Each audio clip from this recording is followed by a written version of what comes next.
Effect of temperature and pH values on biogas production. Temperature और pH की जो values हैं वो बायोगैस प्रोडक्शन पे बहुत ज़्यादा असरअंदाज होती हैं। सबसे पहले टेम्परेचर को डिस्कस करते हैं तो जो साइक्रोफिलिक टेम्परेचर रेंज है जो कि बिलो 25 सेंटीग्रेड पे होती है। जो साइक्रोफिलिक माइक्रो ऑर्गेनिज़म्स हैं वो जो बायोमास स्लरी है, बायोमास फीड स्टॉक है हमारा, उसकी डिग्रेडेशन करते हैं और बायोगैस प्रोड्यूस होती है। लेकिन साइक्रोफिलिक टेम्परेचर रेंज में जो बायोगैस की प्रोडक्शन है वो बहुत ही कम होती है, इसलिए इस रेंज के ऊपर जो बायोगैस प्लांट्स हैं वो इकोनॉमिकली फिजिबल नहीं होते। जो सेकेंडली है वो मीज़ोफिलिक टेम्परेचर रेंज है। जो मीज़ोफिलिक टेम्परेचर रेंज है ये एक मॉडरेट टेम्परेचर रेंज है जिसके ऊपर हमें बहुत अच्छी जो ऑप्टिमम बायोगैस प्रोडक्शन है वो मिलती है। जो मीथेन फार्मिंग बैक्टीरियाज हैं, ठीक है, उसमें जो मीज़ोफिलिक टेम्परेचर रेंज है वो 37 से 42 सेंटीग्रेड तक है और इसमें हमें ऑप्टिमम बायोगैस प्रोडक्शन मिलती है। और मोस्ट ऑफ द जो मीथेन फार्मिंग बैक्टीरिया होते हैं वो 37 टू 42 सेंटीग्रेड इसी टेम्परेचर रेंज में ज़्यादा इफ़ेक्टिव होते हैं। और लास्टली जो थर्मोफिलिक टेम्परेचर रेंज है उसमें हम जो बायोमास स्लरी है डाइजेस्टर के अंदर हम 50 टू 60 सेंटीग्रेड टेम्परेचर अचीव करते हैं। इसका एडवांटेज ये होता है कि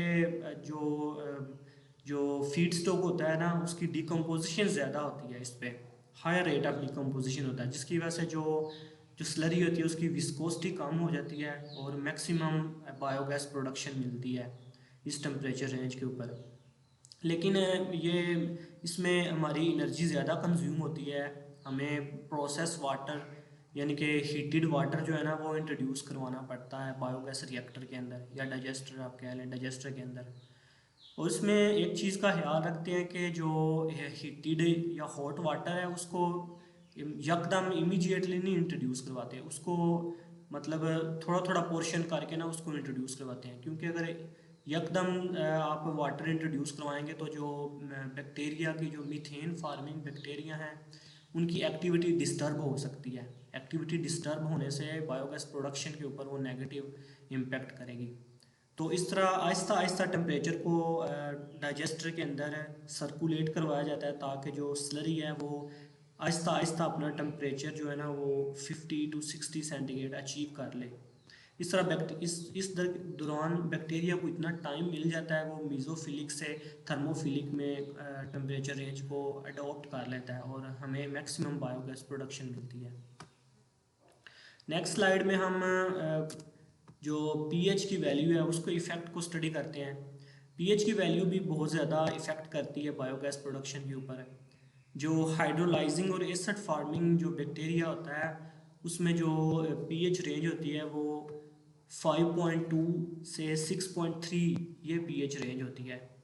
और जो इसके अलावा जो न्यूट्रल रेंज है पीएच की डाइजेस्टर के अंदर वो 6.5 टू 8 होती है। और ये जो है ये इसेंशियल है, ठीक है। इसमें बैक्टीरिया जो एसिटिक एसिड और मिथेनोजेनिक आर्किया, ये बैक्टीरिया का नाम है जो मीथेन प्रोडक्शन में जो अहम किरदार अदा करता है। इसके अलावा अगर हम बहुत ज़्यादा जो स्लरी कंटेंट है वो डाइजेस्टर के अंदर इंट्रोड्यूस करवाएंगे तो उससे अगर हम ऑर्गेनिक लोडिंग रेट उसका हाई होगा तो उससे क्या होगा, जो हमारी पीएच वैल्यू है उसके अंदर एसिड्स की फार्मेशन होगी ज़्यादा और हमारी पीएच जो वैल्यू है वो गिर सकती है डिज़ायर्ड पीएच रेंज से। इसके अलावा अगर अमोनिया का कंटेंट ऐड होगा तो वो जो अमोनिया है, ठीक है, अमोनिया प्रोड्यूस होगी डाइजेस्टर के अंदर और अमोनिया जो है वो वाटर के साथ रिएक्ट करके वो अमोनियम जो है वो प्रोड्यूस करती है। तो इस लिहाज से एक ऑप्टिमम जो पीएच की वैल्यू है वो मेंटेन करना बहुत ज़रूरी है बायोगैस रिएक्टर के अंदर, ताकि जो बायोगैस प्रोडक्शन है वो मैक्सिमम मिल सके। अगर आपको ये वीडियो अच्छी लगी हो, ये कंटेंट अच्छा लगा हो तो चैनल को सब्सक्राइब करें और वीडियो को लाइक करें ताकि इस तरह का इंफॉर्मेटिव कंटेंट आप तक मैं लाता रहूं। Thank you.